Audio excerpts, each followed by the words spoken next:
네, 여러분들 안녕하세요. 시사타파의 심층분석 시작하도록 하겠습니다.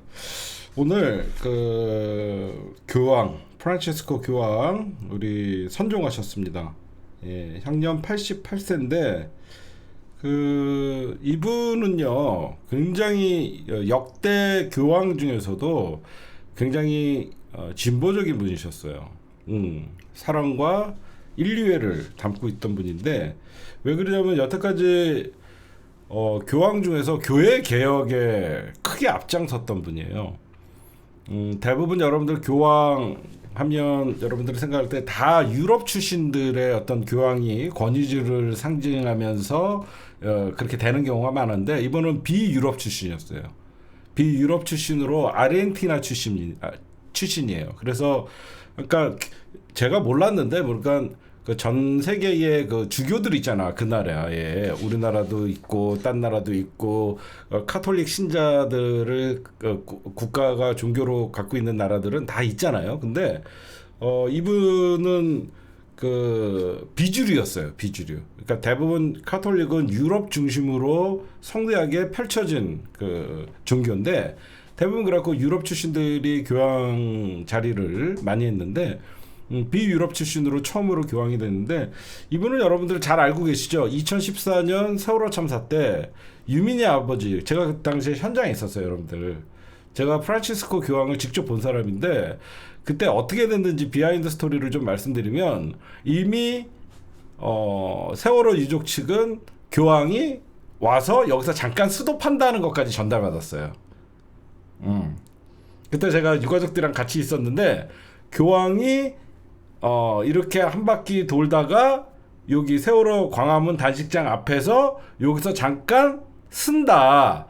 쓸 때 유민이 아빠가 말을 물론 그 교황이 잠깐 여기 들린다는 얘기가 있었고 유민이 아버지가 준비하고 있다가 뭐 교황에게 뭐 말 걸고 그게 좀 어느 정도 있었어요.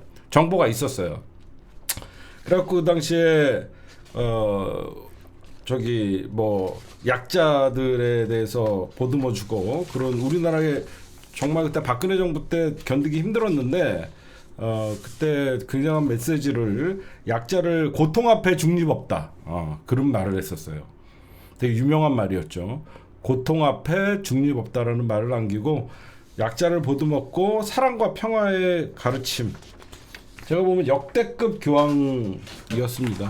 그리고 교회 내부의 개혁에도 힘실었고 하여튼 카톨릭이 동성애자, 양성애자, 트랜스젠더, 성소수자를 포함해서 사회적 약자들 그 다음에 카톨릭 내에 성비위 이런 것들에 눈 감았던 그런 것들이 많았는데 그런 것들에 대해서 굉장히 짚고 훌륭하신 분이었다. 종교가 무엇인지 저런 전반스 같은 애들이 목사라고 떠들고 돌아다니는 우리나라를 보면 참 창피합니다. 어쨌든 우리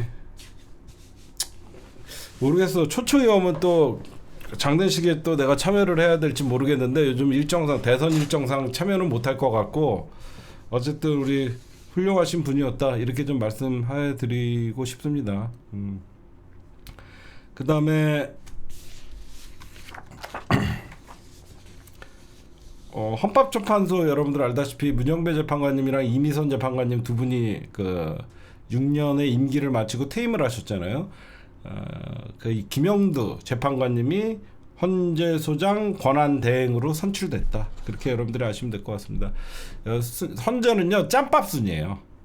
그래서 2023년도에 헌법재판소장 재판관으로 임명된 김영두 재판관이 현재 가장 선임이기 때문에 헌법재판관에 김영두 재판관이 임명됐다.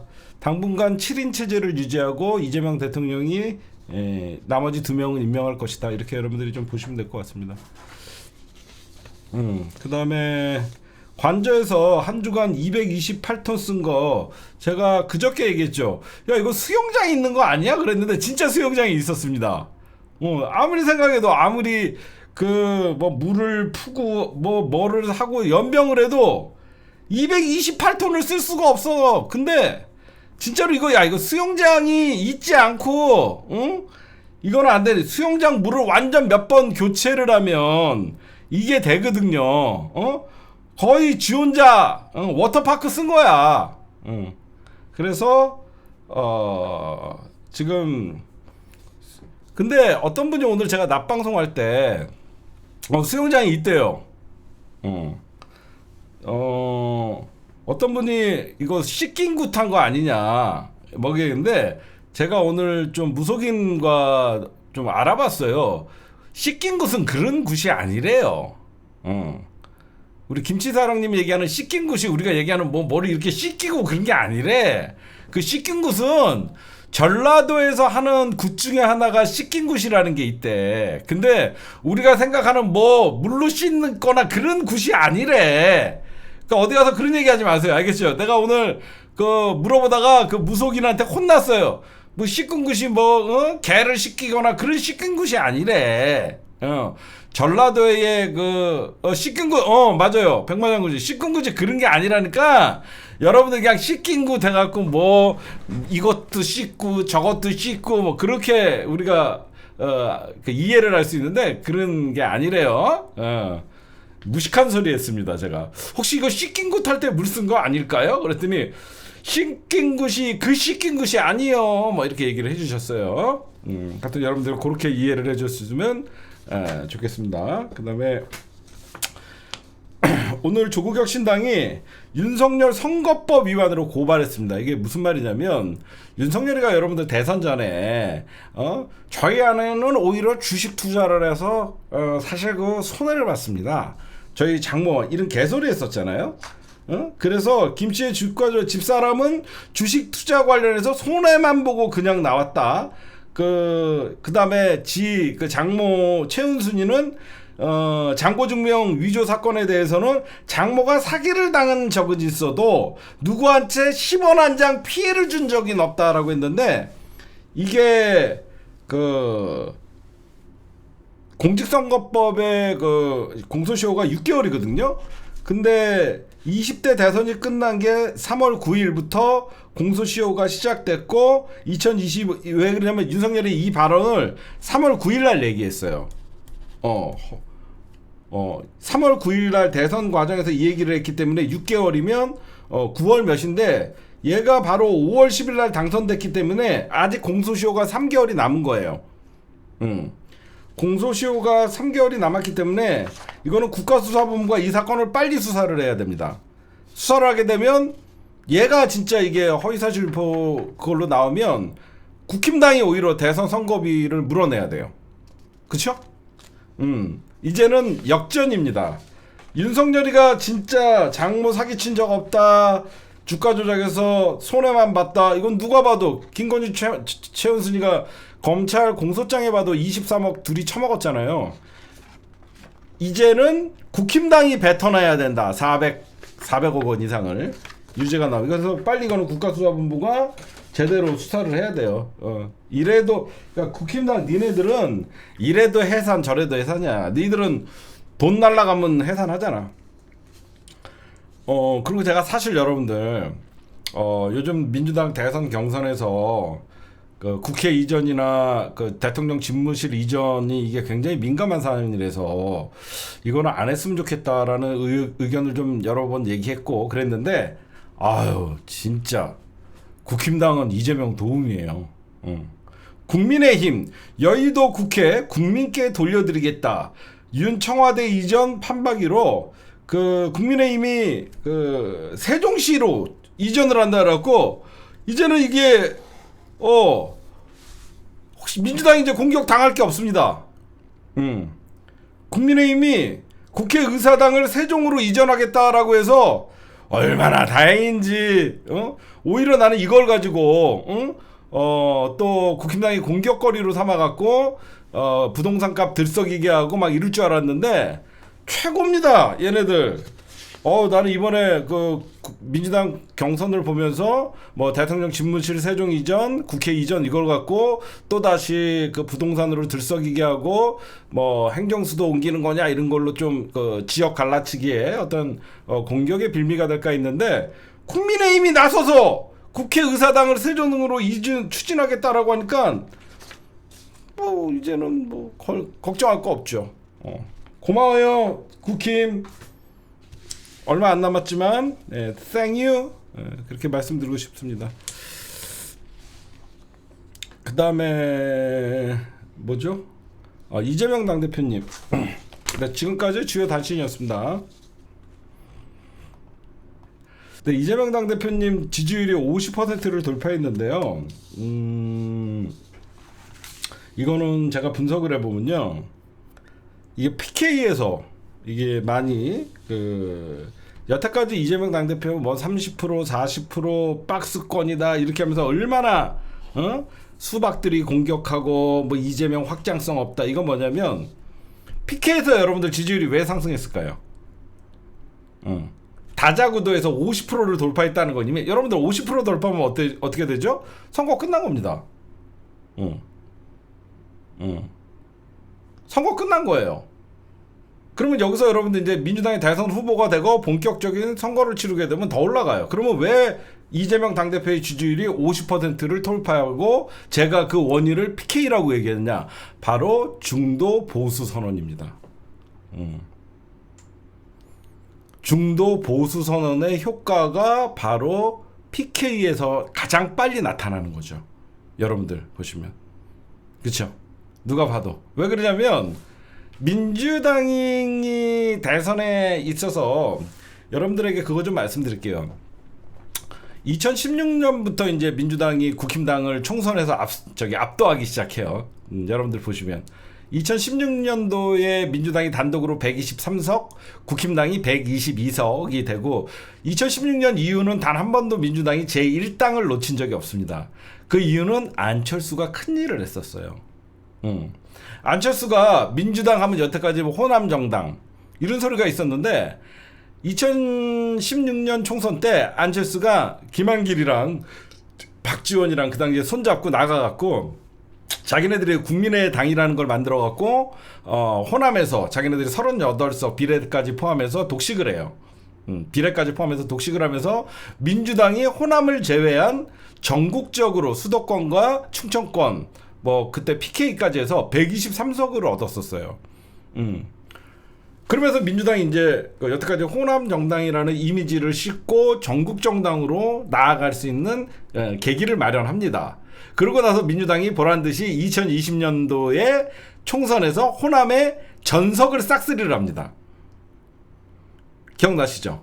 2016년도에 국민의당 안철수를 밀어줬던 호남 시민들이 안철수의 그 이후의 행보가 결국은 바른미래당이라는 국민의힘의 이중대로 합당을 하고 그 다음에 민생당 결국은 안철수의 최종 목적지는 그때도 내가 정치 분석할 때 안철수는 돌아 나중에 국민의힘을 갈 것이다 라고 예상을 한 적이 있었어요. 아니나 다를까 지금 국민의힘에 가 있잖아요.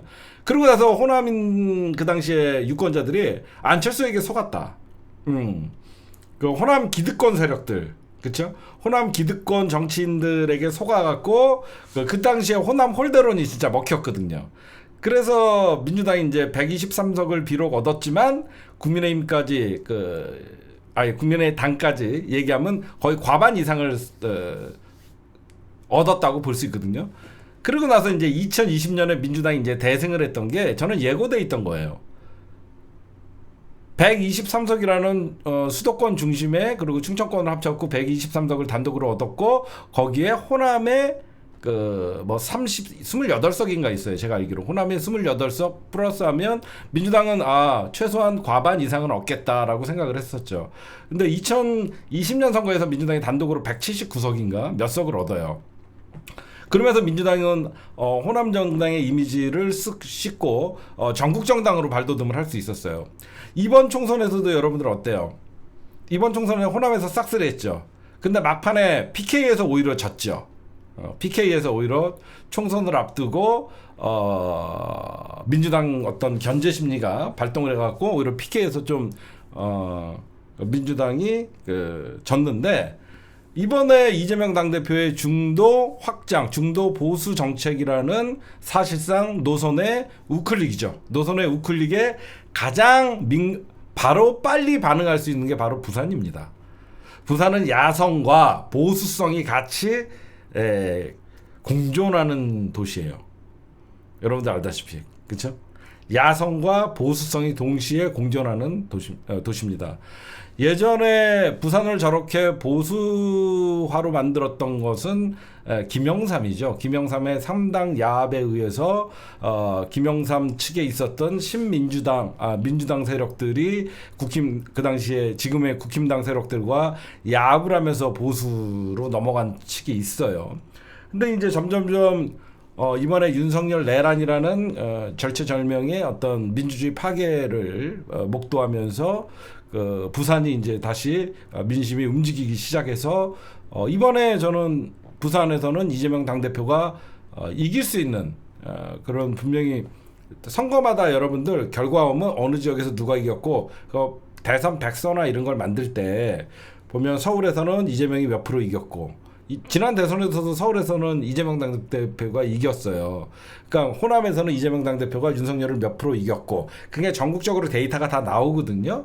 근데 지난해에서는 부산에서는 졌잖아요. 그래서 이번에는 대선을 보면 제가 보면 부산에서도 이재명 당대표가 승리할 수 있는 가능성이 굉장히 크다. 여러분들에게 좀 말씀드리고 그 이유는 이재명 당대표의 중도 보수 확장 정책이 저는 주요 원인이 지지율 뭐 박스권이니 뭐 그런 개소리들이 있었는데 다자구도에서 50% 이상을 넘겼다라고 하고 두 번째 의미는 진보층의 최고 결집이 이루어졌다.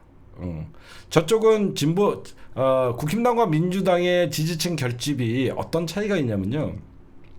제가 계속 여러분들에게 너무 뭐 김칫국이다 이런 얘기를 하시는 분들이 있는데 대선판이 왜 끝났다고 여러분들에게 말씀드리냐면요. 민주당의 지지층 결집과 국힘당의 지지층 결집을 방법을 한번 보세요. 민주당은 자연스럽게 국힘당의 윤석열의 내란 계엄령으로 인해서 중도 보수까지 민주당으로 향하는 지지층 결집이 이루어졌죠. 자연스럽게. 윤석열 계엄? 지금이 몇 년도인데 계엄이야? 라고 하면서 한 발짝 뒤에 있던 민주 진보 그리고 중도 보수까지 반 윤석열을 외치면서 윤석열 탄핵에 나온 거죠. 그러니까 정치에 한 발 뒤에 물러서 있더니 나라가 개판됐구나라는 위기감에 진보 진영은 뭐 좌측에 있는 뭐 진보당부터 중심에 있는 민주당까지 똘똘 뭉쳐갖고 야5당의 연석회의 뭐 이런 것들이 벌어졌죠. 예전 같으면 대선을 앞두고 진보가 분열된다라는 얘기들이 많았었죠. 여러분 좀 이상하죠? 진보 분열 프레임이 없죠. 이번에 특이하잖아. 매번 선거 때마다 진보 단일화, 진보 분열 이런 것들을 여러분들이 선거 때 되면 진보는 분열로 망하다 이런 걸로 우리가 늘 선거를 앞두고 귀 따갑게 듣기 싫은 소리가 있었잖아요. 근데 지금 그런 게 없잖아요. 진보 분열, 진보 단일화 이런 이슈가 없잖아요. 왜 그러냐면 윤석열 내란이라는 상상하기 힘든 민주주의 파괴 현장에서는 이 민주 진보가 연대를 할 수밖에 없는 상황을 만들어준 거예요.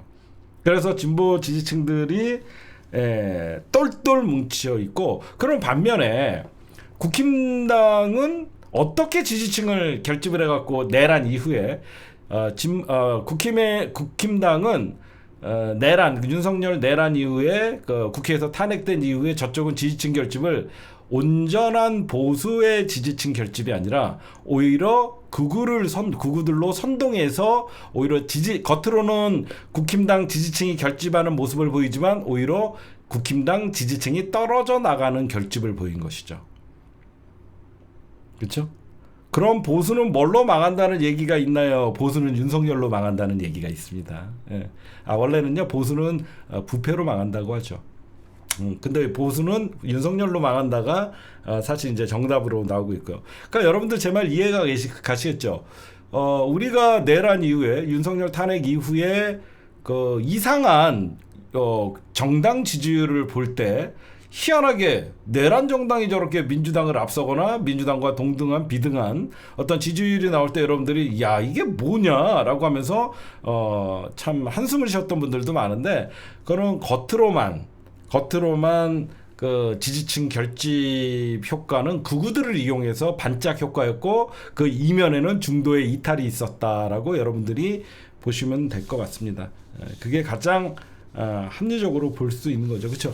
저쪽은 내란 이후에 반성하고 자성하고 개혁하고 당내 개혁을 외치고 그러면서 사실 보수 재건에 나섰어야 되는데 윤석열 탄핵은 오히려 개몽령이다라는 개소리를 하면서 국민들의 억장을 무너지게 하고 국민들의 분노를 유발케 하면서 국힘당을 지지했던 상식적인 보수들도 있잖아요. 정치의 좀 저관여층 그런 사람들마저도 이제 이탈을 하면서 전면에 정광훈, 전환길, 세이브 코리아 같은 극우들을 중심으로 마치 겉으로만 극우들이 결집을 해서 오히려 박근혜 때와 다르게 오히려 그 탄핵 반대 이후에 윤석열을 중심으로 지지층들이 결집한다 이런 허망한 얘기를 했던 게 바로 지금의 분열 사태죠. 결국은 겉으로는 지지층 결집이라고 외쳤지만 국힘당 이면에는 지지층이 다 떠나가고 있었다. 이렇게 여러분들이 여기 보시면 될 것 같아요. 그렇게 저는 아마 제 분석이 정확할 겁니다. 예. 그러면 앞으로 이제 이재명 당대표님이 어디까지 우클릭을 할 것인가, 그렇죠? 이재명 당대표님의 중원 전략, 중도 보수 전략은 통했죠. 그 중도 보수 전략엔 저는 정치는 타이밍이거든요. 정치는 타이밍이고 중요한 것은 그 상대방의 약점을 파고 들어가는 건데. 단 한 번도 민주당 대선 후보가 중도 보수를 선언을 제대로 하면서 찌르고 그러니까 공세를 취한 거예요.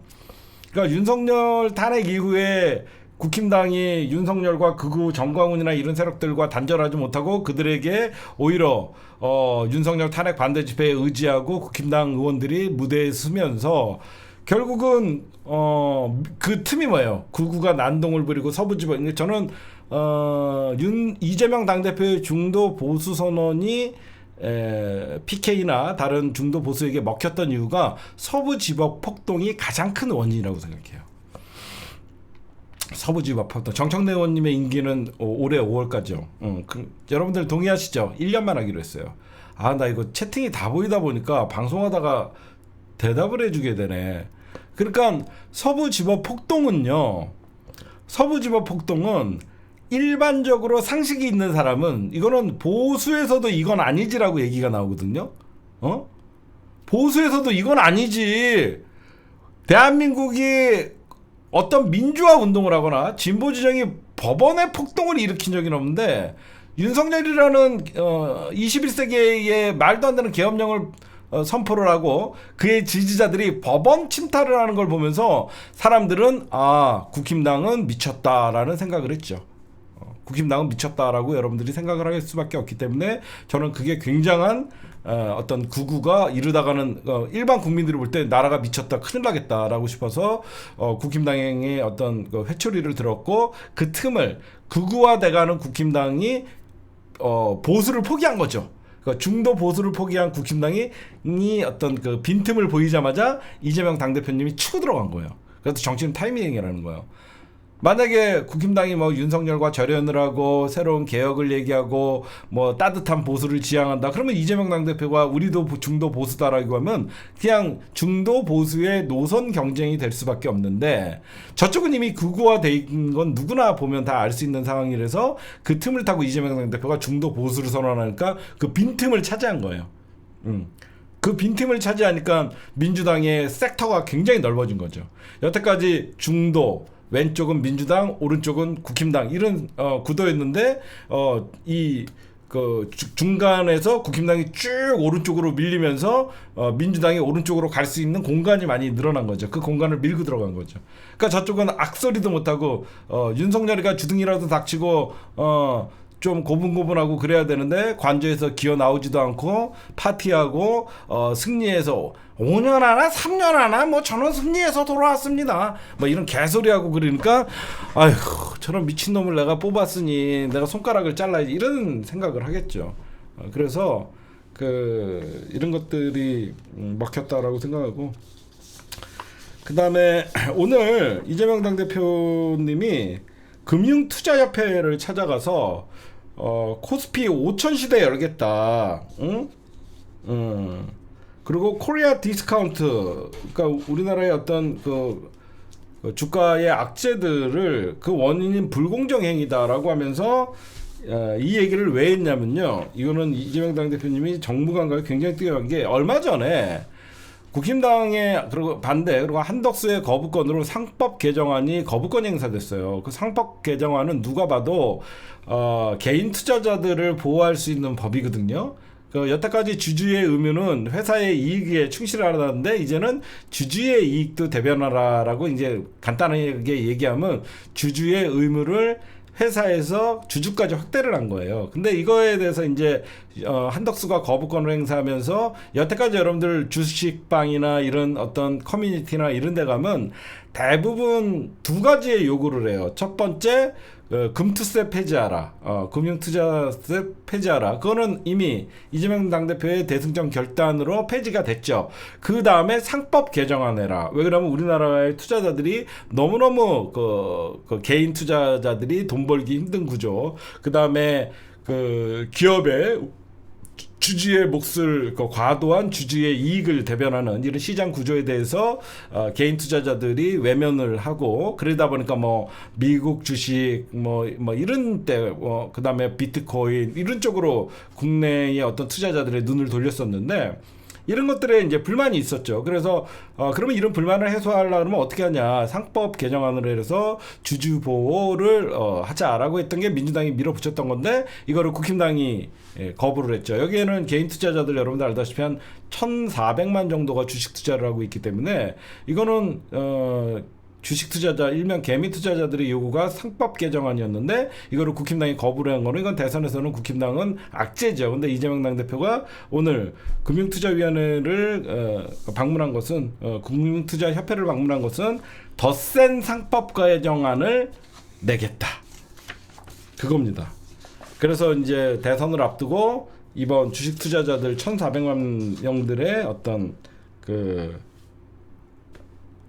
바램을 이행을 해주려고 다시 상법 개정안 추진하겠다는 의지를 해서 개인 투자자들은 환호를 하겠죠. 더 세게 하겠다. 제가 얘기하지만 윤석열 정부나 국힘당이 늘 바보 같은 짓이 뭐냐면요, 민주당이 처음에 발의했던 법안이나 이런 걸 보면요, 그냥 적당해요. 근데 저들이 거부권을 행사하면 할수록 더 센 법으로 돌아옵니다. 그게 대표적인 게 김건희 특검법이에요. 니들은 그거를 알아야 돼요. 그 다음에 저는 개인적으로 여러분들, 이재명 당대표가, 이거는 여러분들 제가 뭐 얘기를 뭐 솔직히 할 말은 많아요. 뭐 코스피 5천 시대 열겠다, 뭐 물론 경기 활성화시킨다는 얘기인데, 저는 좀 정치인들이, 물론 이재명 당대표님이니까 이거는 외연확장이나 뭐 표를 위해서 하는 얘기지만, 저는 대한민국의 경제나 기준을 코스피에다가 맞추는 건 사실 저는 나중에 대통령 되면, 이재명 대통령 되면 그런 기준으로 경제 성장의 어떤 모델을 삼는 거는 저는 원하진 않아요. 잘못됐다고 봐요.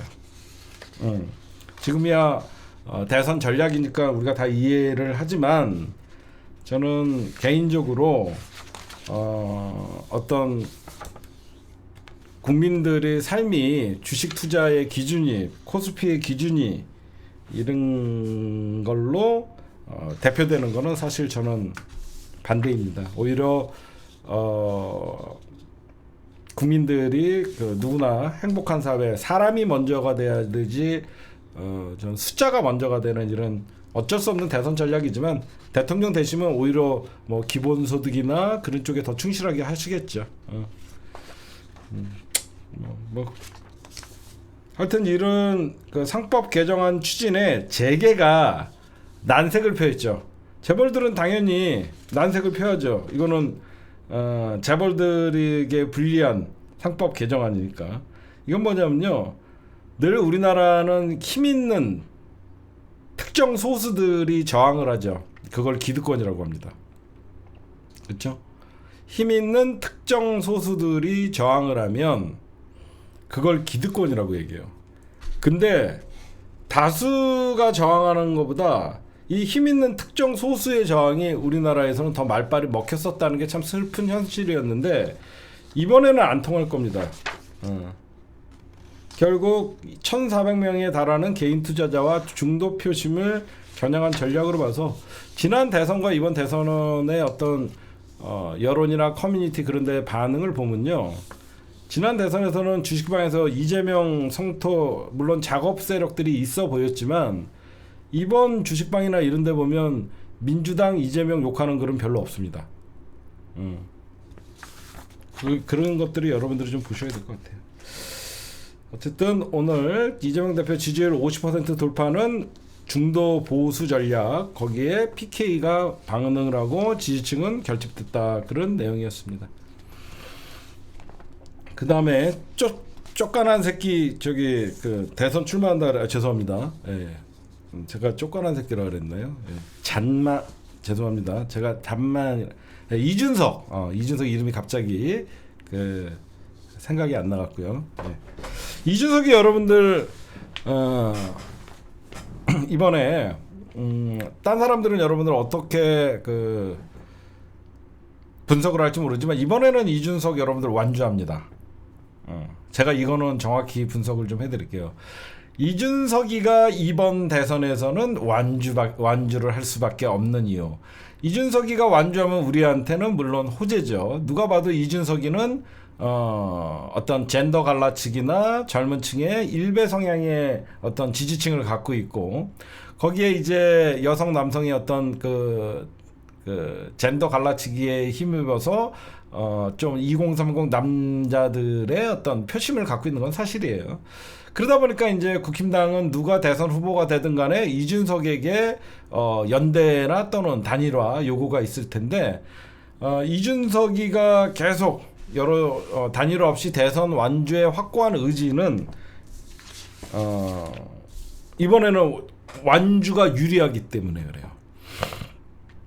왜 그러냐면 이준석 입장에서 여러분들 굳이 불리한 대선에 국힘당 후보를 지지할 이유가 없습니다. 지금 여러분들 누가 봐도 개혁신당의 지분은 이준석에게 있죠. 이준석이 개혁신당의 지분을 100% 갖고 있다라 그래도 과언은 아닙니다. 이준석 입장에서는 먼저 국힘당과 단일화를 하려고 그러면 이준석은 탄핵의 찬성파였어요. 이준석은 탄핵 찬성, 개헌 반대의 입장을 고수해온 사람인데 국힘당 대선 후보는 개헌 반대, 탄핵 반대를 외쳤던 사람이기 때문에 단일화에 명분이 없죠. 정치는 명분도 중요하는데 이준석이가 굳이 국힘당 후보가 만약에 국힘당 후보가 이준석을 지지하면 모를까 이준석이 국힘당 후보를 지지하면서 대통령 후보에서 사퇴할 이유는 그 무엇도 없다라고 말씀드리고 싶고 향후 이준석이가 왜 저는 단일화를 하지 않고 완주를 할 거라고 생각하냐면요. 이준석은 내년 지방선거를 바라봐야 되는 사실상 개혁신당의 지주이기 때문이에요. 왜 그러냐면 향후 이준석이의 정치적 입지를 보면요. 누가 봐도 국힘당은 대선 이후에 갈기갈기 찢어지고 탈당이 이어지고 내년 지방선거를 위해서 윤석열과 멀리하고 여러 가지 그 해쳐모여 또는 분화가 될 게 뻔하죠. 여러분들이나 나이가 봐도 대선까지 패배하고 나서 국힘당이 아직도 윤석열을 끌고 갈 이유도 없고 어떤 이런 계엄령이나 내란에 대해서는 참혹한 반성의 자성의 목소리가 나올 수밖에 없겠죠. 지금이야 권선동이나 그 권영애가 그 지금 당권을 잡고 있기 때문에 친윤이 핵심이 되지만 당연히 이번에 대선에서 패배가 되면 역사적으로 이제 친윤이라는 정치 세력은 없어질 겁니다. 친윤 세력은 역사와 함께 이제 사라질 수밖에 없어요. 그런데 굳이 이준석 입장에서는 대선 이후에 뭔가 그 밝은 어떤 그 미래가 보장되는 국힘당이 아니라 국힘당 자체가 공중분해가 될지 국힘당 자체가 위헌정당 해산 심판 청구로 정당 자체가 해산당할지 모르는 그런 정당과 굳이 내란 프레임까지 덮었으면서 갈 이유가 없다는 것이고 가장 이제 젊은 후보죠. 이준석이 완주를 해서 뭐 7%, 5% 또는 10% 가까이 지지율을 보인다 그러면 미래의 정치적 자산이 되는 것이고 차기 대통령 선거나 차차기 대통령 선거 때 항상 대선 후보군의 이준석이는 캐스팅 보트 역할을 할 수 있다는 게 되는 거겠죠. 그쵸? 제 말 이해가 가시죠? 이준석이가 이번에 완주를 해야만 기록이 남잖아요. 중도 탈락한 대선 후보들은 많지만 완주를 해서 지난 대선에서는 이준석이 몇 프로를 얻었다라는 것들이 이제 기록에 남게 되면 이준석은 앞으로 향후 정치할 날이 더 많은 어떤 정치인이기 때문에 이준석이는 매번 다음에 기회가 오지 않고 다다음에 기회가 오지 않더라도 항상 대선 캐스팅 보트 역할을 할 수 있고, 중요한 건 제가 내년 지방선거라 그랬죠. 이준석이가 이번에 대선을 완주를 해야만 어떤 소기에 본인의 생산하는 지지율을 얻어야만 국힘당이 대선 이후에 분열될 때 인재를 줍줍하거나, 그러니까 내년 지방선거를 앞두고 인재를 모아서 개혁신당이 지방선거에 후보를 내야 되잖아. 지금 개혁신당의 흥망은요, 내년 지방선거에서 도지사 선거, 지방시의원, 구의원, 도의원 이런 선거에서 몇 명이나 개혁신당에 여러분들 선거에서 이기려면 정당도 있어야 되지만 좋은 사람들이 모여야지 선거는 이기게 되겠죠. 그렇죠? 여러분들이 보셔도 좋은 사람들이 많이 모이는 정당에 아무래도 관심이 한번 더 가고 그 정당을 다시 보게 되고 그 정당의 후보가 누군지를 보여줘야 되는데, 어디서 어중이 떠주기 정광훈 나부랭이나 이런 찌끄라기들만 이렇게 나와갖고 그 국힘당 입당하고 뭐 거기 응원하고 이러면 사람들이 눈살을 찌푸리게 된다고요. 그러면 이준석이가 내년 지방선거를 앞두고 인재 영입을 할 수 있어야 되는데, 그 힘은 대선을 완주한 다음에 본인의 지지율, 그러니까 미래의 어떤 성장력을, 이준석이라는 정치인이 미래의 성장력을 보여줘야만 내년 지방선거를 앞두고 개혁신당에 국힘당은 이제 아니다라고 했던 많은 사람들이 노크를 하고 인재 영입이 쉬워질 거 아닙니까? 그래서 내년 지방선거를 위해서라도, 왜 지방선거에 후보를 내지 못하는 정당은 공존할 필요가 없거든요. 이유도 없고 공존할 수도 없고요. 그래서 내년 지방선거를 위해서라도 이준석이는 국힘당과 연대를 할 필요도 없고요. 이준석 입장에서 뭐하러 국힘당 되지도 않고 그 좋은 이미지도 아닌 정당과 본인이 단일화를 통해서 또다시 뭐 자기가 페이스메이커 역할을 하겠어요. 그럴 이유가 없죠. 이미 이준석이는 윤석열 대통령 만든 것만으로도 정치적인 어떤 그 과오가 있기 때문에 또다시 과오를 저지를 일은 없어요. 그래서 제가 보면 이준석이가 국힘당과 단일화 없다고 말한 이유는 미리 본인이 어떤 국힘당은 망했다라는 전제가 깔려 있는 것이고, 그럼 민주당 입장에서는 어떠냐? 그러면 3자 구도가 되는 것이죠. 누가 봐도 민주당 후보 1명, 이재명 대통령, 그다음에 국힘당에는 홍준표 또는 한동훈 둘 중에 하나가 될 거지요. 거기에 이제 플러스 개혁신당에 이제 이준석이 낄 경우에는, 이준석이 완주를 하게 되면 그거 다 어떻게 보면 국힘당 이중 대표잖아요. 그러니까 저쪽에서는 그렇게 분석을 하겠죠. 중도가 이준석을 찍었다 라는 거 하면서 민주당에게는 좀 불리한 선거, 중도 표심이 오히려 이준석이가 더 빨아갈 것이다 라고 하면서 뭐 유불리를 따지겠죠. 근데 전혀 천만의 말씀입니다. 누가 봐도 이준석이는 국힘당의 당대표 출신이었고 윤석열을 대통령으로 만드는데 일조한 비단 주머니를 갖고 있던 놈이기 때문에 누가 봐도 이준석이는 국힘당 이중대, 그리고 국힘당 지지세들의 어떤 표심이지 중도 보수 민심이 흔들릴 리는 없다라고 여러분들에게 말씀드리고 싶습니다. 단일화 없다라고 얘기한 것은 이번에는 이준석이가 완주를 할 것이다. 완주를 해야지 본인의 정치적 자산이 남기 때문에 그렇게 여러분들에게 좀 말씀드립니다. 네, 두 번째까지 했죠. 네, 오늘 윤석열이가요, 두 번째 공판, 또 지하 개구멍으로 기어 들어가갖고 포트라인에는 섰지 않았지만, 오늘 총평 어떻게 됐나 이렇게 보면요, 재판 내내 1차에서는 93분간 헛소리를 하면서 궤변을 늘어놓았는데, 이번에는 쳐자다가 고개가 여기까지 막 이렇게 막 이 정도로 꾸벅꾸벅 졸고 자다가 막판에 6분 발언하고 끝냈다고 합니다. 자다가. 근데 갑자기 윤석열이가 자다가 눈을 번쩍 뜬 적이 있대요. 눈을 번쩍 뜬 적이 있는데 바로 그게 김영기 특전대제당 네가 한 말 그대로 당하는 거야. 나는 이 말이 오늘 너무 많은 게 저는 사람에게 충성하지 않습니다. 와, 결국은 지가 뿌렸던 말을 결국은 지가 당하는 이 김영기 대대장 이분입니다. 이분이에요. 이분이 김영기 특전대대장이 이런 얘기를 했어요. 윤석열 앞에서 나는 사람에게 충성 안 합니다. 불법적인 나는 국가와 국민에게 충성하고 내 임무에 충성을 하지 정당한 임무에게만 따른다. 차라리 날 항명죄로 처벌해라. 이때 나는 사람에게 충성을 안 한다 그러고 하니까 졸다가 깜짝 놀라고 눈을 떴대요. 깜짝 놀래갖고 눈을 뜨고 오늘 여러분들 알다시피 특전사 1 이상현 준장 있죠. 이상현 여단장 그분도 윤석열이 끌어내리라고 했다라고 하면서 확실하게 여러분들이 말씀했다. 졸던 윤석열 깜짝 눈을 떴고 오늘 윤석열 변호인 측 개망신 당했습니다. 아니 그걸 상급자에게 의원을 끌어내라는 지시를 받았다면 그 지시를 왜 수행하지 않았냐? 라는 윤석열 측 변호인 질문에 아니 그걸 어떻게 합니까? 거듭 오히려 반문을 했고 군이 부여받은 임무는 국가와 국민을 지키는 것이다. 만일 그 불법적인 지시에 이행했다면 물리적인 충돌이 발생을 했을 것이고 폭동이 안 생긴 이유는 저희 병력들이 참았기 때문이다 라고 답을 했습니다.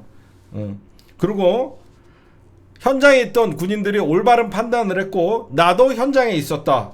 이상현 여단장과 곽종근 특전사령관은 상급자임에도 잘못된 지시를 내렸다는 거냐? 라고 하면서 이제 잘못을 저 대대장이 그럼 이상현 여단장이랑 곽종근이 잘못된 지시를 내렸다는 거냐고 오히려 저쪽에서 추궁을 하니까 김 대장이 이런 얘기를 합니다.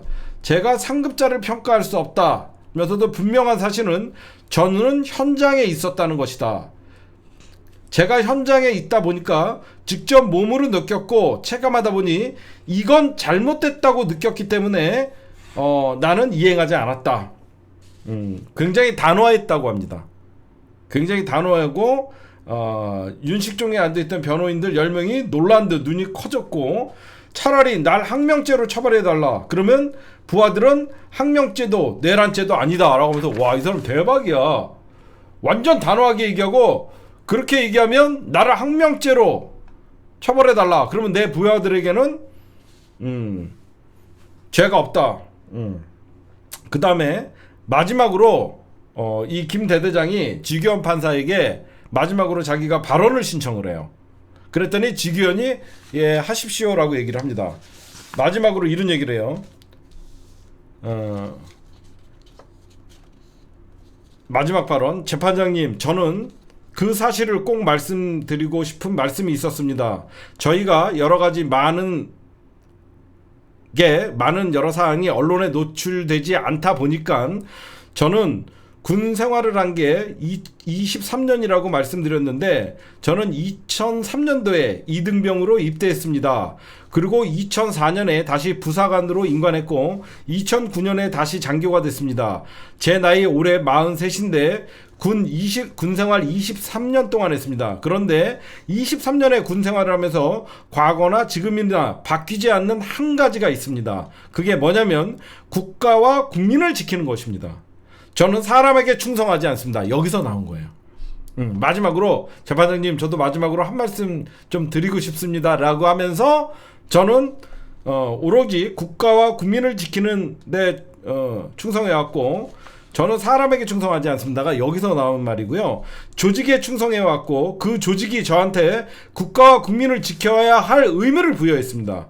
누군가 제게 그럽니다.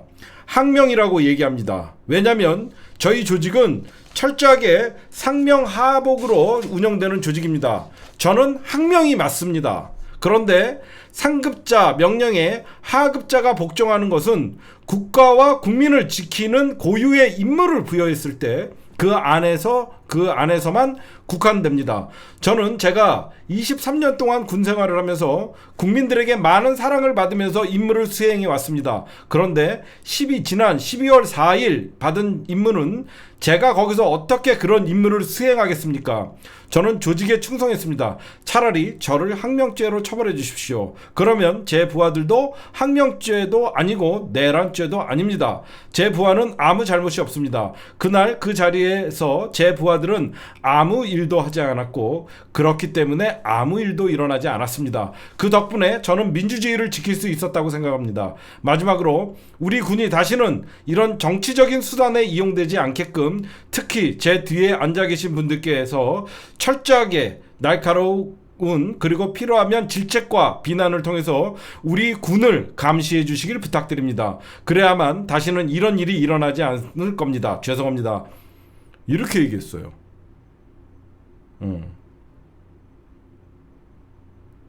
근데 여러분들 여기서 보시면 제 뒤에 앉아있는 분들이 우리 군을 감시해 주기를 부탁했잖아. 그럼 여러분들 재판정에서 증인석 뒤에 앉아있는 사람들은 누구야? 언론과 국민들이에요. 무슨 말씀인지 아시겠어요? 저 의미가 나는 사람들은 잘 이해를 못하는데 특히 제 뒤에 앉아 계시는 분들이 철저하게 날카로운 그리고 필요하면 질책과 비난을 통해서 우리 군을 감시해달라고 그러잖아. 근데 여러분들 군을 감시해달라고 한 뒤에 앉아있는 사람 누구야? 방청객과 기자들이잖아. 정치권에게 감시해달라는 게 아니라 국민들이 감시해달라. 그리고 언론이 감시해달라. 그렇게 얘기한 겁니다. 그리고 오늘 이상원 누구죠? 조상현 대령도 오늘 단호하게 이제 윤석열 끝났잖아. 윤석열 끝났고 국가 뭐 군통수권자도 아니잖아 이제. 그러니까 국회의원 끌어내라는 게 맞습니다라고 얘기하고 오늘 이런 멋진 재판이 있어서 윤석열 변호인단 10명 나 오늘 여러분들 영상을 통해서 보셨죠? 윤석열이가 재판이 10시인데 9시 57분인가 또 이지랄 떨면서 넣었는데 야 무슨 씨발 왕이냐? 어? 내란 수계 오는데 무슨 변호인단 10명이 일어나갖고 이지랄을 떠냐? 어? 나 그거 보면서 참 아이고 꼴값들 떤다. 좀 있으면 평생 감옥에 쳐가갖고 내란 수계 오는데 변호인단들 전부 일어나갖고 인사하고 연병을 하더만. 원래 법정에서는요 변호인단들은요 재판관 올 때나 여러분들 일어나죠. 무슨 파면된 내란 수계 앞에서 그게 무슨 법조인들입니까? 저는 오늘 윤석열 변호인단이 한 짓은요 어떻게 보면 그 재판 모독죄예요. 원래 여러분들 그 판사님이 들어올 때나 기립하는 거지 범죄자 내란 수계가 입장할 때 기립하는 건 처음 봤습니다.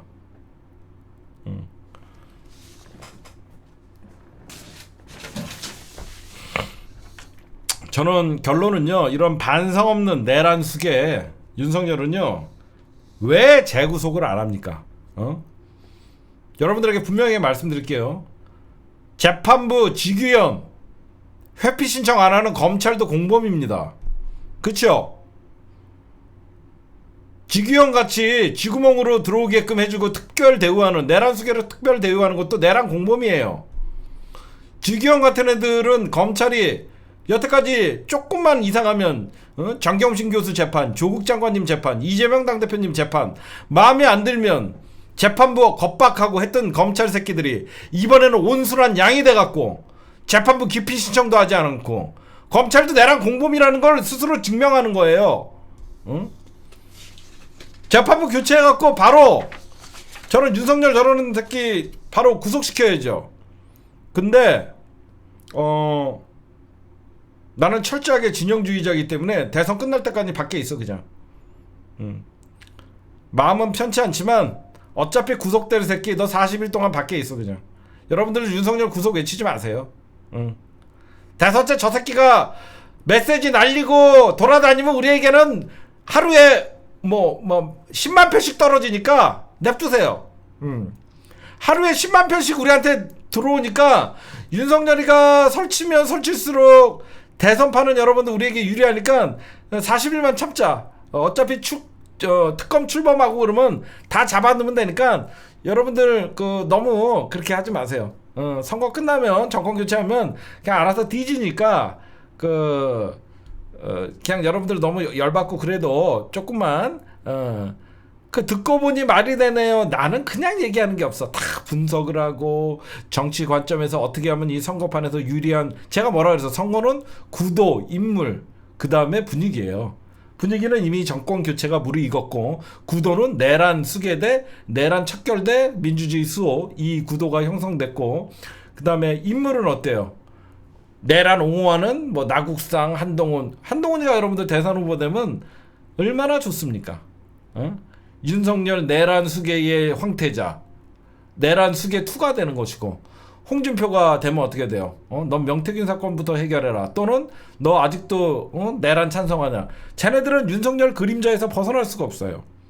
그러니까 여러분들이 윤석열 재구성이 마땅하지만 우리의 목적은 정권 교체이기 때문에 조금만 참자. 그렇게 여러분들에게 좀 말씀드리고 싶습니다. 네. 다음. 이거는 입에서 나오는 소리가 아니에요. 네, 책장을 넘기는 소리였습니다. 네, 여러분들 지금 국힘당 경선이 흥행이 실패하고 있어요. 그거 외부적인 요소도 있지만 내부적인 요소도 있죠. 첫째, 어제 국힘당 경선을 거의 보면서 여러분들이 수준 떨어진다.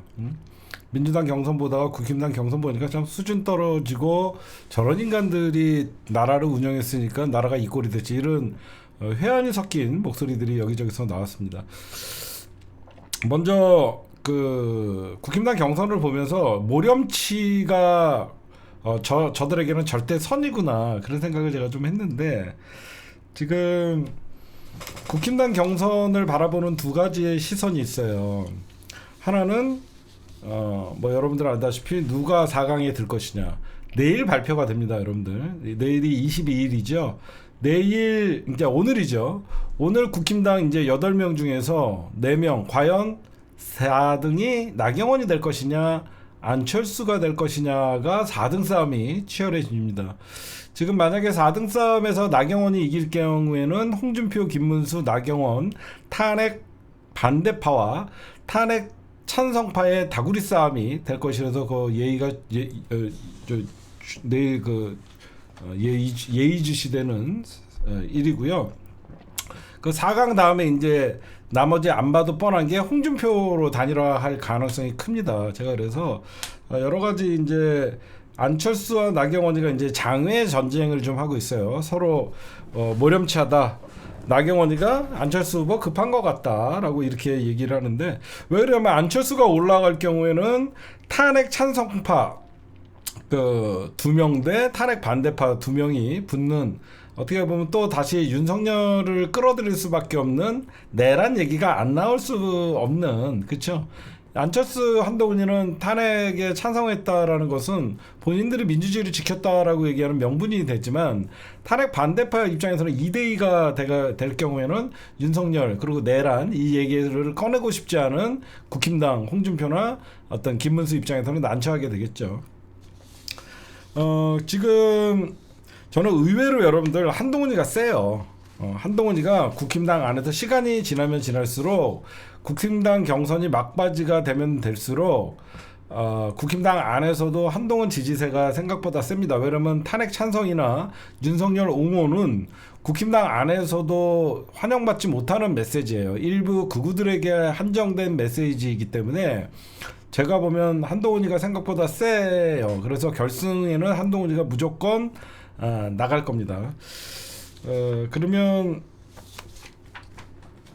국힘당 경선이 흥행에 참패하는 요인은 여러분들이 보셔도 외부의 요인이 큽니다.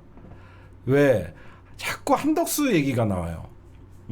한덕수는 지금 윤석열 내란 공범으로 피의자 신분으로 돼 있고 현재 권한 대행을 하고 있고, 헌재에서 분명히 너는 권한이 없다라고 하면서 한덕수가 임명한 재판관도 가처분을 인용을 했습니다. 그럼 한덕수는 권한이 없어요. 근데 자꾸 밖에서는 한덕수 대망론을 띄워요. 한덕수 대망론을 띄우는 것도 윤석열과 김건희, 그리고 정광훈이가 저렇게 국힘당 8명 니들 아무도 안 찍는다. 내가 이재명을 찍으면 도움은 도왔지 니들은 안 찍는다. 이건 뭐예요? 윤석열 버리지 말라는 메시지예요. 누가 봐도. 지금 국힘당 대선이 시간이 지나면 지날수록 사실상 경선에서는 저는 좀 선긋기나 그런 모습을 좀 보여줄 줄 알았는데 시간이 지나면 지날수록 윤석열이가 앞에 나대고 있죠. 지금 윤석열 김건희는요, 국힘당이 본인들을 버릴까봐 3가지의 안전장치를 해놨어요. 보시면. 그러다 보니까 국힘당 대선 경선에서 통과돼봐야 최종 후보가 아니라는 생각을 할 거 아닙니까?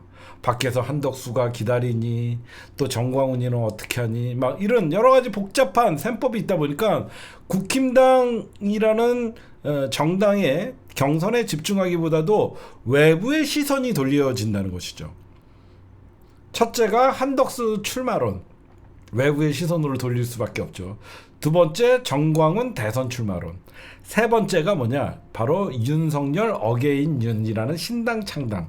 이런 3가지 요소가 있다 보니까 국힘당은 지금 경선이 중요한 게 아니라 어떻게 저 사람들과 누가 대통령 후보가 되고 어떤 식으로 단일화를 하고 정광훈이는 어떻게 말려야 되고 개판이에요 지금. 여러분들이 보셔도 답이 없죠. 시간은 45일 남았어요. 시간은 45일 남았어요. 사실 사전선거는 40일 남았어요. 한덕수가 나오든 한동훈이 누가 나와도 민주당은 땡큐입니다. 그래서 여러분들에게 그거를 제가 이제 한덕수 얘기부터 하면서 여러분들에게 좀 풀어드릴게요. 일단은 한덕수는 외신 인터뷰에서 노코멘트를 했습니다. 파이낸셜 타임즈에서 웨이와의 인터뷰에서 대선 출마 여부를 묻는데 노코멘트라는 얘기를 했습니다. 이거는요 권한 없다는데 지금 굳이 지가 나서갖고 미국과 2+2 협상을 한다. 2대2 협상을 한다라고 걔 나발을 풀고 있는 대선 출마용으로 미국과의 협상을 지금 추진하고 있는 이 한덕수 당장 중지시켜야 됩니다. 이건 나중에 결국은 저 자세로 자기네들은 미국과 대항하지 않을 것이다 라고 먼저 얘기. 어떤 나라가 여러분들 어제도 잠깐 제가 말씀드렸지만요, 총과 대포를 쏘아갖고 하는 전쟁뿐만 아니라 21세기에는 무역전쟁이에요. 그쵸? 무역전쟁, 보이지 않는 무역전쟁, 무기만 늘지 않았지 생존이 갈린, 국가의 흥망성쇠가 갈린 무역전쟁이 사실상 전쟁을 앞두고 있는 한덕수인데 미국에게 양보할 준비가 돼 있다라고 공개적인 메시지를 준 거예요. 우리는 미국과 대적할 마음이 없다. 저 자세죠. 이런 새끼가 무슨 대통령이고 한 나라의 국가 권한 대행을 한다고 얘기를 합니까? 말 같지도 않은 소리잖아요. 이게 어디서 나온 소리냐면 4월 8일 날 미국 CNN 방송과 인터뷰를 하는데 지금 조만간 있을 2+2 24일, 25일 양일간 진행을 한다고 하는데 이때 관세 협상이나 무역 협상에 대해서 어떻게 할 것이냐 한덕수 권한대행에게 물어보니까 미국에 맞대응하는 대신 협상을 할 것이다 라는 얘기를 합니다. 아니 미국은 일방적으로 우리에게 현재 10%였던 관세를 25%까지 올린다고 하는데 그럼 우리도 미국이 가장 껄끄러워하는 농축산물이나 이런 것들에 대해서 우리가 관세를 올리면 그게 맞대응이거든요. 미국이 가장 민감하게 생각하는 게 농축산물이에요. 뭐 수입산 소고기, 미국산 채소 이런 것들. 그럼 우리나라도 미국의 맞대응을 우리나라의 어떤 반도체나 자동차 이런 문제에 대해서 관세를 매긴다 그러면 우리나라도 미국산 소고기나 여러 가지 하겠다 그러면 미국의 그 축산업자들이나 이런 사람들이 직격탄을 맞아요. 그래서 미국이 대한민국이 그런 카드는 꺼내지 않겠지. 미국도 우리나라도 미국의 약점을 알아요. 근데 우리나라가 한덕수가 바지이니까 대놓고 밀어붙이는 거예요. 응? 여러분들 알다시피 미국도 트럼프도 지지율이 중요한 사람이잖아요. 선출된 권력이니까.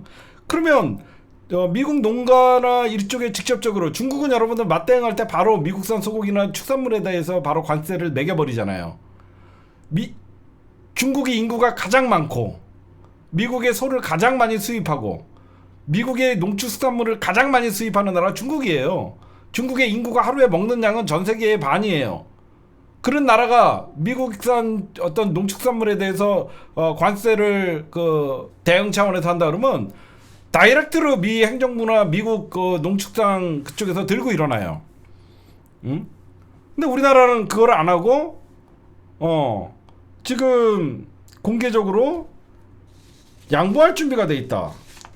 근데 중요한 거는 헌재의 판결은 단순히 한덕수가 재판관 임명을 하지 너한테 권한이 없다가 아니라 너는 권한이 없다. 그냥 권한 대행은 현 체제를 안정적으로 유지하는 것이지 국가 간의 협상이나 이런 거는 다음 정부에 넘겨야 되는 게 너무너무 당연하고 합리적인데 지금 대선 출마를 간보는 한덕수가 저자세 관세 협상에서 당장 손을 떼야 됩니다. 나쁜 놈이죠. 지 정치적인 야욕과 야망을 위해서 대한민국의 미래를 포기하는 미국과의 한번 협상이 일어나면 이재명 당대표가 대통령이 되셔도 그걸 뒤집기는 쉽지 않습니다. 한미 관계라는 게 있어서. 그렇잖아요? 그래서 저는 한덕수가 관세 협상이고 나발이고 너 그렇게 하려면 먼저 권한대행 자리 국무총리 자리를 일단은 사퇴를 해야죠. 아니 대선 출마할 새끼가 그것도 누가 봐도 국힘당과 단일화를 꿈꾸고 있는 새끼가 무슨 지금 대선을 관리하고 이런 협상을 주도합니까? 대선 불출마 선언부터 하고 하든가. 안 그래요? 나 대선 출마 안 하겠다라는 선언부터 하던가. 그러고 나서 자기가 무슨 미국과의 통상협상이나 이런 것들에 임해야 되는데 대선 출마하냐 안 하냐고 물어보면 노 코멘트다. 응? 제가 오늘 말씀드리고 싶은 것은 한덕수가 가야 할 것은 2대2 어떤 미국과의 한덕수가 가야 할 것은 대선 출마가 아니라 너는 재판정이야. 검찰 그리고 감옥에 가야 될 놈입니다. 누가 봐도 한덕수가 무슨 대선 출마를 합니까? 감옥에 갈 새끼가. 어떻게 보면 내란수계의 2인자예요. 응? 김용현뿐만 아니라 한덕수도 가장 핵심 공범이에요. 응? 왜 탄핵을 안 하죠?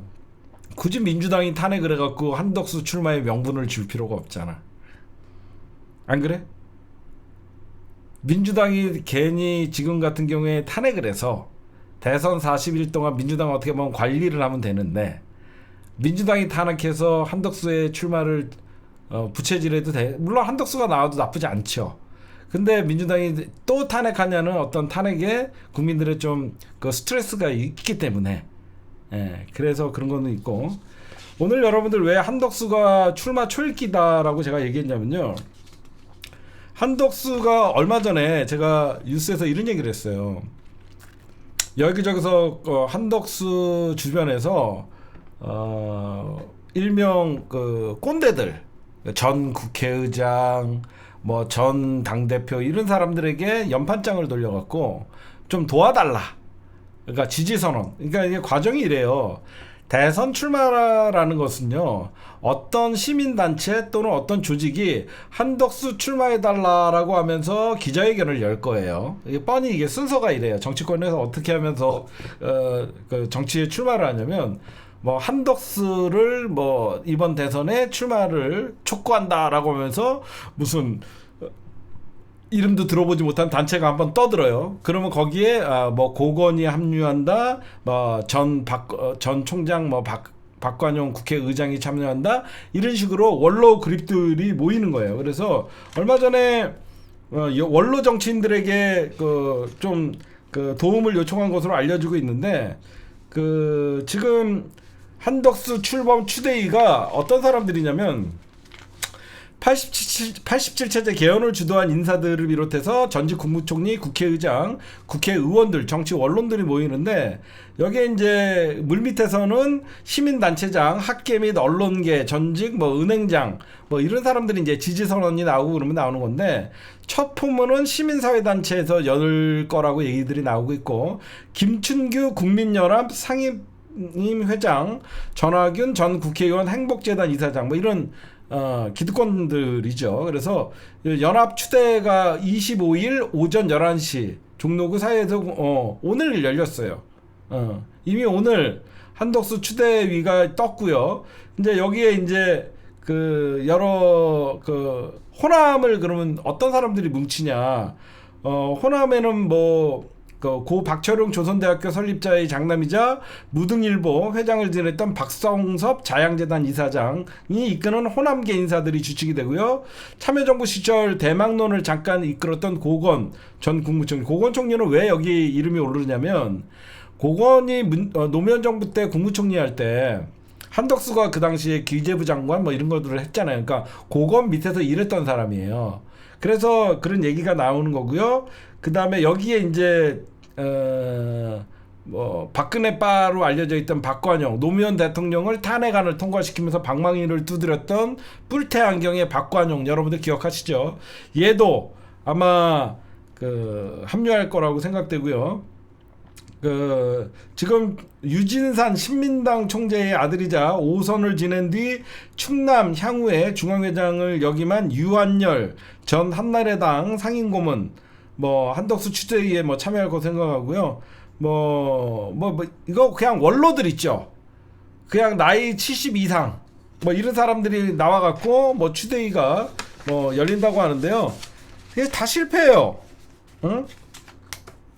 이거는 여러분들 알다시피, 그러니까 나경원, 안철수, 이철우, 뭐 이종범 다 이런 사람들 지금 국힘당 대선 후보가 홍준표, 김문수, 뭐 한동훈 3파전으로 예상되잖아요. 결국 밖에서 국힘당 후보 지원을 하든가. 왜냐면 홍준표가 만약에 밖에서 추대론을 받고 한덕수가 나와봐야 한덕수한테 양보 안 하거든요. 그러다가 한덕수가 독자적으로 대선에 나올 일도 없고요. 이건 뭐냐면요, 두 가지예요.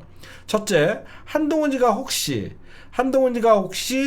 대선 후보가 될 경우에 견제 장치를, 그러니까 이건 보이지 않는 손은 윤석열이죠. 윤석열이가 견제 장치를 해놓은 거예요.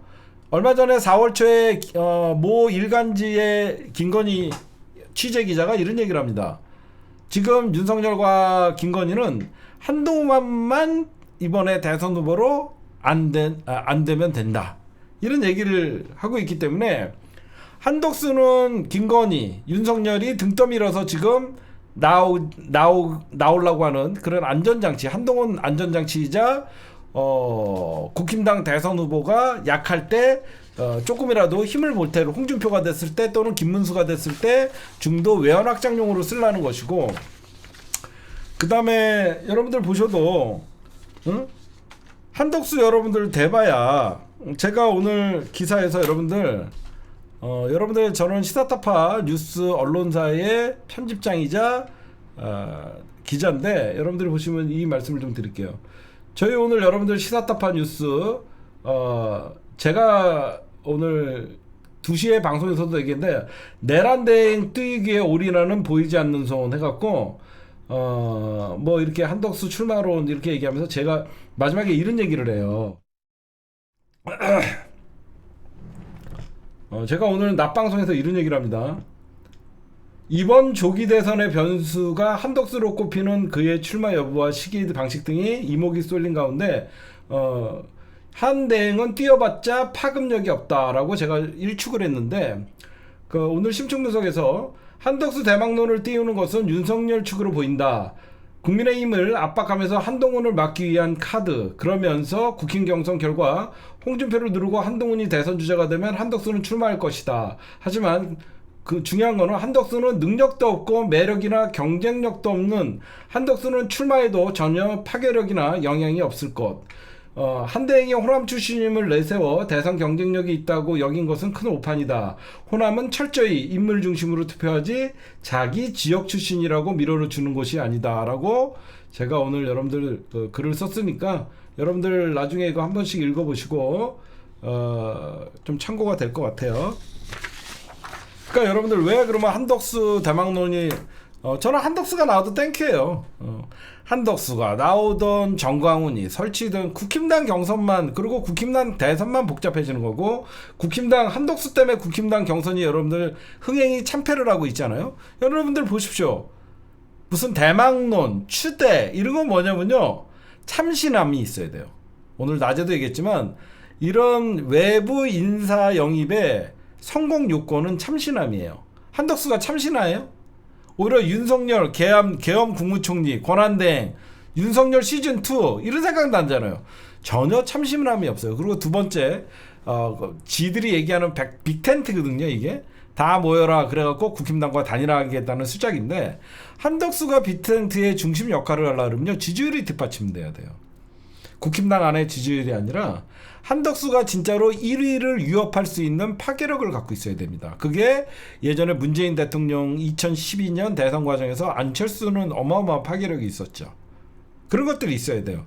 근데 한덕수는 어떤 정치적인 그 메시지가 선명한 사람도 아니고 그가 보여준 능력도 없고 그렇다 그래갖고 지지층이라는 어떤 기반이 있는 것도 아니고 오로지 윤석열이 보이지 않는 뒤에 힘이 작용을 해서 여기저기서 국힘당이 빅텐트론의 중심에 여러분들 왜 지금 그러면 한덕수가 빅텐트론에 등장했을까? 이제는 무슨 김종인이건 윤한준 이런 사람들 식상하잖아. 대선 때마다 등장하는 뭐 안 된다고 봐요. 저는 이번에는 이준석을 밀어야 된다고 봐요. 뭐 이런 애들이 이제 너무 식상하니까 얘네들이 중심으로 밖에 빅텐트 이런 게 성립이 안 되는 거야. 응?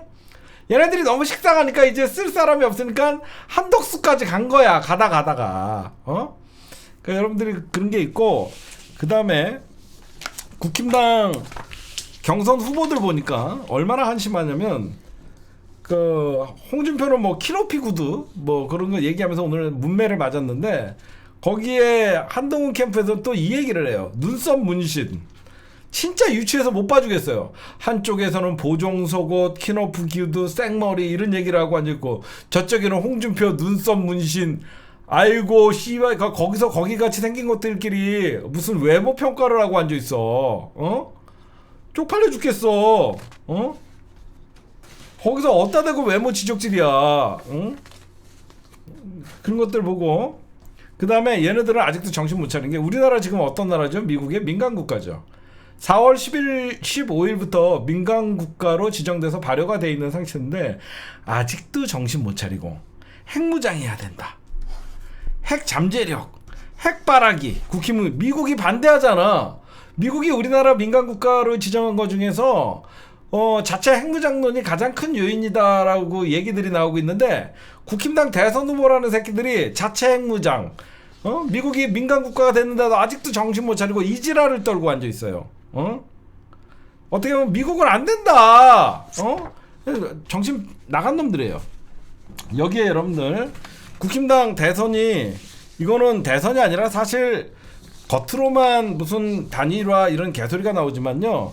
누가 봐도 지금은 과연 한 달 안에 정광훈도 설득하고 한덕수 바람도 잠재우고 국힘당 탄핵 찬성 반대에 이 탄핵의 늪에 빠져있는 국힘당이 어떻게 정리를 합니까?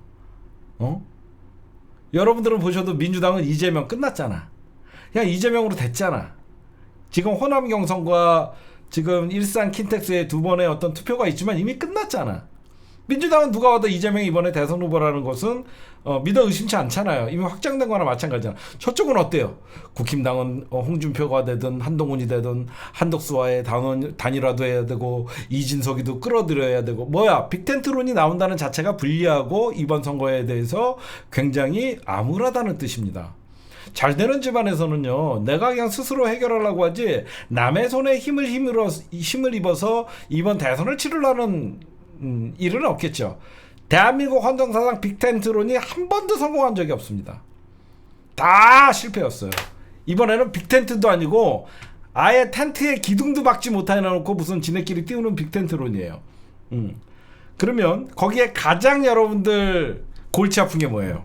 빅텐트니 이준석이니 정광훈이니 그런 것보다 가장 골치 아픈 게 국힘당은 윤석열입니다. 그쵸? 윤석열이에요. 이 윤석열 이 자체 삐처리죠. 이게 어떻게 할까? 이게 국힘당은 가장 골머리예요. 응?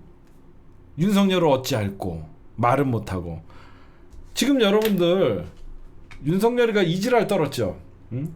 윤석열이가 얼마 전에 이 누구야 얘 뭐 여포야 장비야 뭐 중국 꼬마도 여포야 장비야 하여튼 그 얘가 나와갖고 신당 창당한다 그랬다가 신당 창당한다 그랬다가 여러분들 바로 취소를 했잖아요.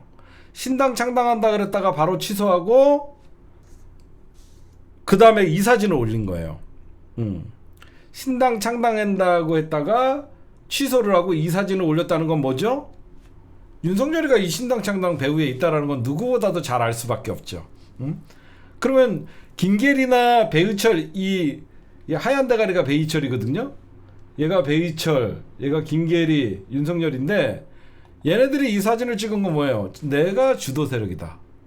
변호사들이 지금 주도를 하고 있다.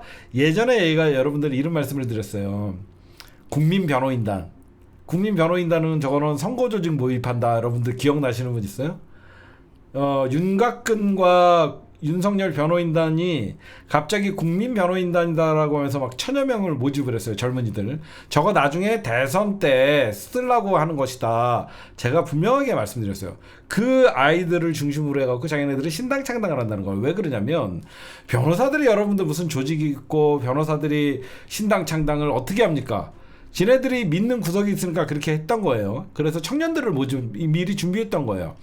그러면 얘네들은 말은 지금 변호사지만 사실 준 정치인입니다. 준 정치인들.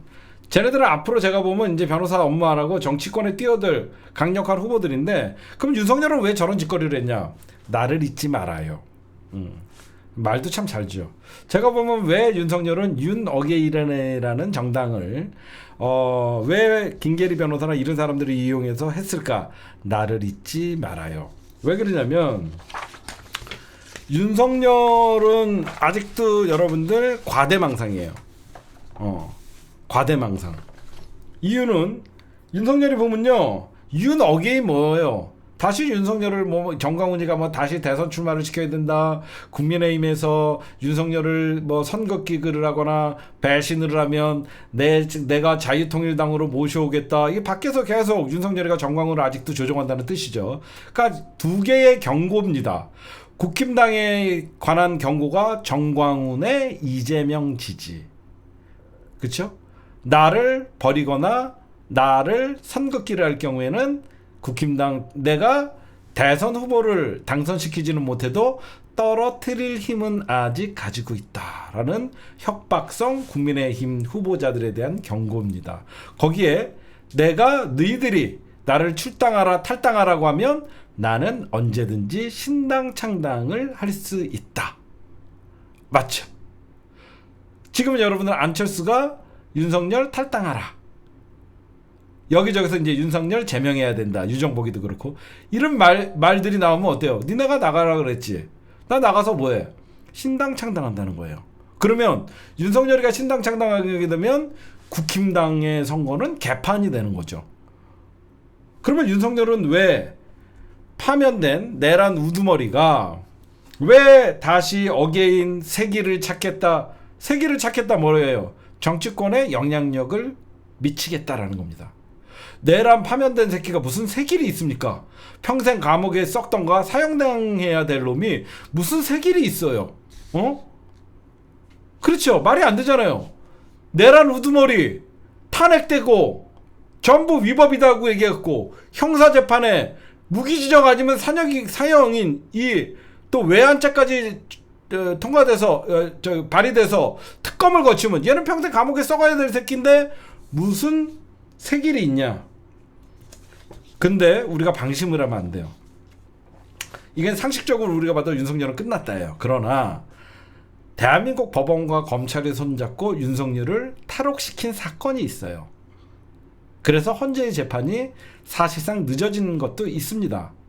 우리는 두 가지의 사실 윤석열 파면 이후에 그리고 윤석열 탄핵 이후에 두 가지의 대한민국의 이 반동이 있었어요. 반역이 있었습니다. 첫째가 한덕수가 파면된 윤석열이 대통령직에서 파면되자마자 윤석열의 힘을 보여주듯이 헌법재판관을 임명을 했던 거예요.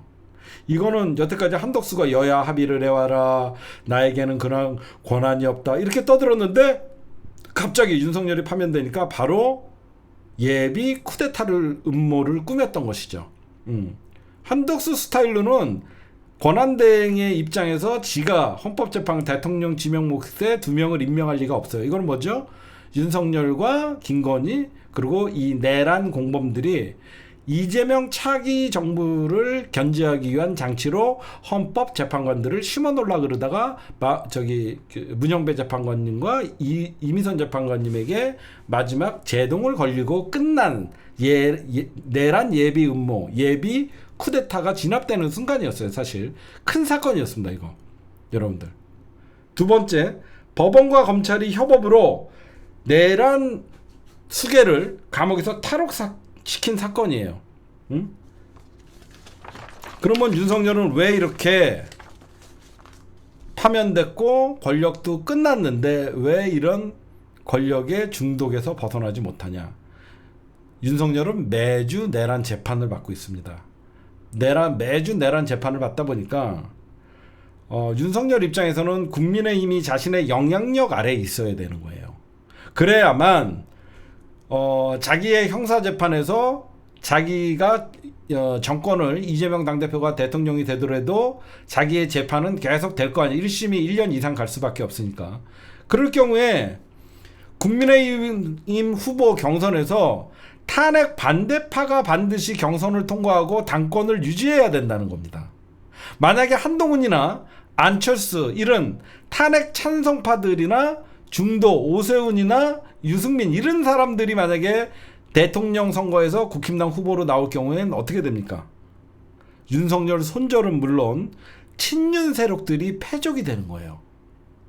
지금 왜 권영세, 권난동, 나경원 친윤 세력들은 지네가 봐도 중도를 외면하고 확장성 없는 윤석열 끌어들이고 윤석열을 이용해서 경선에서 통과시켜야 되냐? 그래서 제가 지금 국힘당의 대선 경선은 전당대회에 불과하다라고 얘기한 게 친윤이 이번에 대선 후보를 내지 못하면 국힘당은 친윤 패족이 되는 거예요. 그럼 뭐야? 대선 후에 사실상 친윤 의원들은 새로운 당대표에 의해서 내년 지방선거 공천권뿐만 아니라 다 제거가 되는 거죠. 그래서 어떻게 해서든지 친윤 세력들은 당권을 놓지 않고 내년 지방선거까지 끌고 가려고 하는 거예요. 죽이 되든 밥이 되든. 그러면 윤석열 입장에서는 어떻게 해서든지 자기를 대변할, 그러니까 만약에 친윤 세력들이 대선 이후에도 당권을 잡게 되면 윤석열은 형사재판을 매주 받게 되고, 그렇게 되면 어떻게 돼요? 국힘당의 스피커가 필요한 거예요. 예를 들어서 권선동, 권영세가 지금 당대표로 하고 있기 때문에 윤석열과 선긋기를 하지 않고 윤석열을 언급은 안 하지만 어느 정도 윤석열에 대해서 비판에 비토를 토하지는 않죠. 대선 이후에도 만약에 친윤 세력 중에 나경원이가 당권을 잡게 되면 굳이 윤석열과 선긋기를 하거나 그런 일은 없을 거 아니에요. 그러면 법원의 재판이나 이런 것들에 대해서 국민의힘이 이재명 정부가 윤석열 정부에 정치 보복을 하고 있다라는 메시지가 필요하고, 거기에 이제 정광훈이라는 지지층이 결집돼서 서초동 앞에 그리고 재판부를 비탄하는 규탄 시위가 가능하죠. 그거를 노는 거예요. 결국 윤석열은 당이고 뭐고 지랄이고 자기 안위를 위해서 김건희와 본인의 형사재판 대비용으로 국힘당의 경선에 계속 끼어드는 겁니다. 그럼 국힘당 입장에서는 계륵이죠, 계륵. 저 인간을 어떻게 앓고 경선을 통과하자니 구구들의 표가 걱정되고, 그래서 윤석열과 선긋기를 하지도 못하고, 그렇다고 해서 이제 국힘당 대선 경선이 누가 되든 간에 윤석열의 그림자를 지워야 되는데 한덕수 한덕수 하면 윤석열의 그림자가 가장 그리워진 인간인데 대통령 권한대행 내란대행이라는 소리까지 들었던 한덕수가 또 밖에서 기다리고 누가 봐도 여러분들 윤석열의 윤어게인 신당은 국힘당 나를 버리지 마세요라는 협박성 경고성이고 나를 자꾸 탈당하라고 하면 나는 신당 창당을 하겠다. 내가 신당 창당을 하게 되면 나의 지지자들은 나를 따라온다. 거기에 덩달아서 정광훈이가 내가 그럼 대선 출마하겠다. 내가 대선 출마해서 국힘당 만약에 윤석열 탈당하라 또는 윤석열과 선긋기 있는 후보들에게는 절대 표를 주지 않겠다라는 이런 꼬이고 꼬인 것이죠. 최대한 이번 선거에 오죽하면 나경원이도 이번 국힘당 경선에서는 윤석열이라는 전 대통령의 이름이 나오지 않았으면 좋겠다. 국힘당의 대선 후보들도 바보가 아니거든요. 바보가 아니기 때문에 윤석열의 말이 나오면 나올수록 이번 구도가 좋지 않다는 걸 아는데도 불구하고 어쩔 수가 없는 아직도 어떻게 보면 권력의 금단 현상을 겪고 있는 윤석열, 반드시 살아남아야 되는 김건희, 형사재판을 앞둔 김건희와 윤석열 특검을 앞둔, 그러기 때문에 지금 윤석열은 발버둥 치고 있는데 제가 웃긴 얘기 하나 해줄까요? 윤석열이가요 지금 권선동이랑 권영세도 전화가 안 한대요. 그 믿던 그구들의 표를 집중적으로 몰아냈던 김문수도 경기도지사입니다. 119 지금 담당자가 누굽니까? 김문수도 전화 한 통 안 한대요.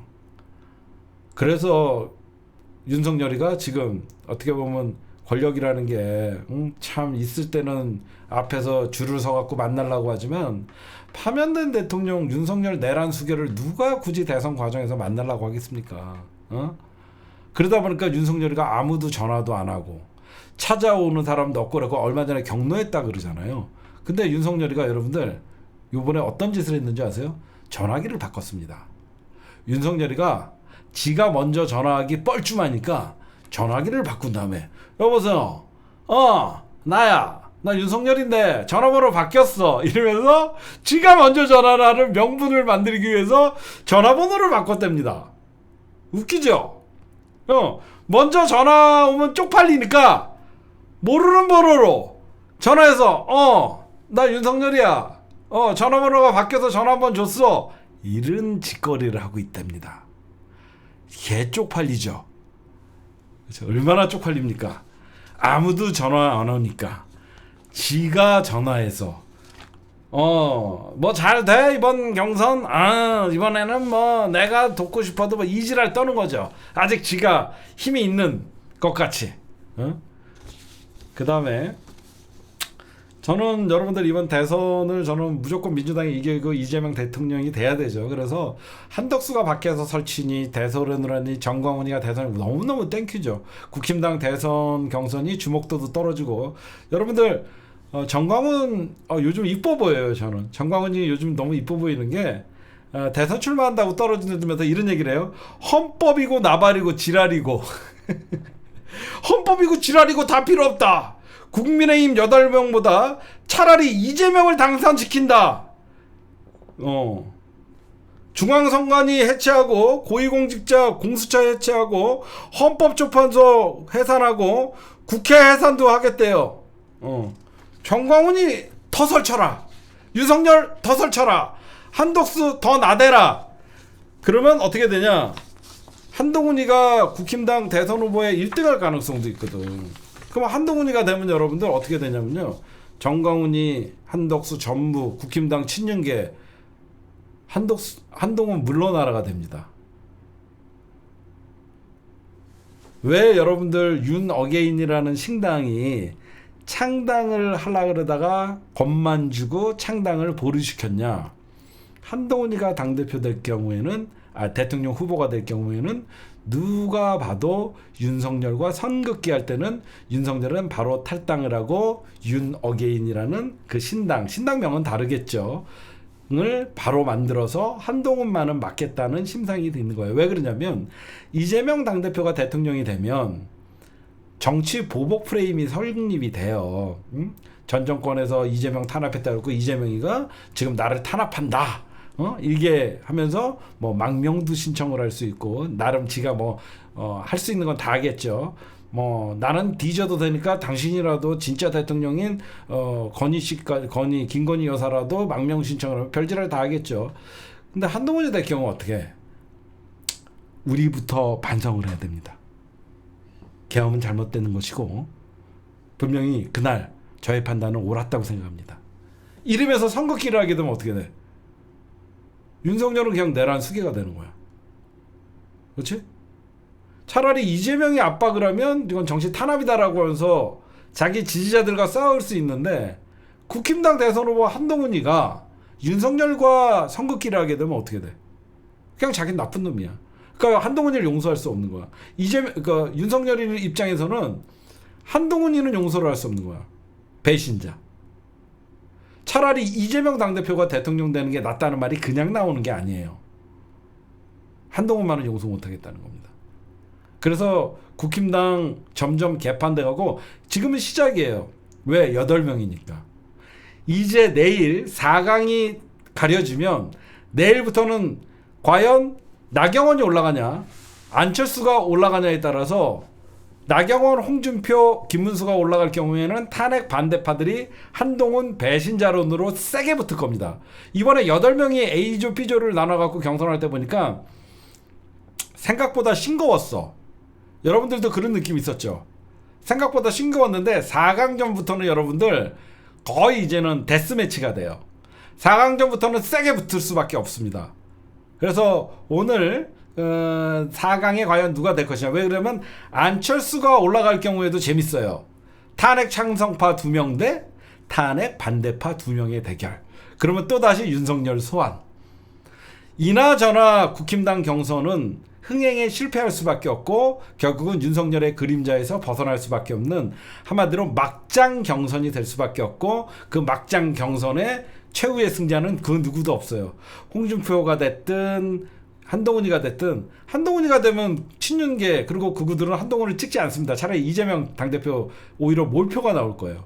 홍준표가 된다고 하면 오히려 그 친한계나 그 합리적인 어떤 국힘당 지지자들 입장에서는 또 친한계는 반발이 있을 테고 여러 가지 변수. 그리고 한동훈 홍준표가 된다 그래서 홍준표는 정광훈을 좋아하지 않아요.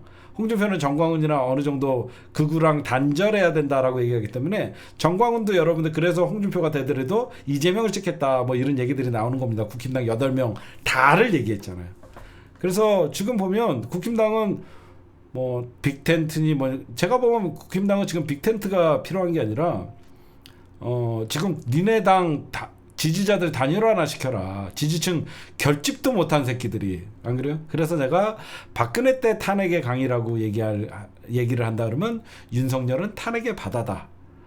강은 시간이 걸리더라도 건널 방법은 있겠지만 바다를 건널 수 있는 건 인위적으로 건들 수 있는 건 없다. 바다는 빠져 죽는 길밖에 없다. 그래서 그렇다고 지네가 바닷물 다 처마실 거야? 바닷물 퍼낼 데도 없잖아. 그래서 지금 국힘당은 탄핵의 윤석열이라는 탄핵의 바다에 쳐 빠져 있다. 그 윤석열이라는 탄핵의 바다를 건널 수 있는 유일한 방법은 윤석열이 사실상 국힘당에서 사라지고 윤석열이 법적 죄값을 받으면 되는데 국힘당은 지금 윤석열이가 오히려 대선에 경고를 하고 경선에 끼어들기 때문에 그럴 수가 없다. 윤석열에게 새길이라는 것은 평생 깜빵에 있는데 무슨 새길이냐. 이거는 김계리나 배희철 이런 변호사들을 중심으로 해갖고 한동훈 막기 프로젝트 또 국힘당 나를 잊지 마세요. 나를 버리지 마세요라는 절규와 협박이 공존하는 것이다. 이렇게 오늘 심층 분석을 이 정도만 얘기하면 될 것 같아요. 오늘 제가 준비한 심층 분석은 여기까지 놓고 하도록 하겠습니다. 네. 끝까지 시청해 주셔서 고맙습니다.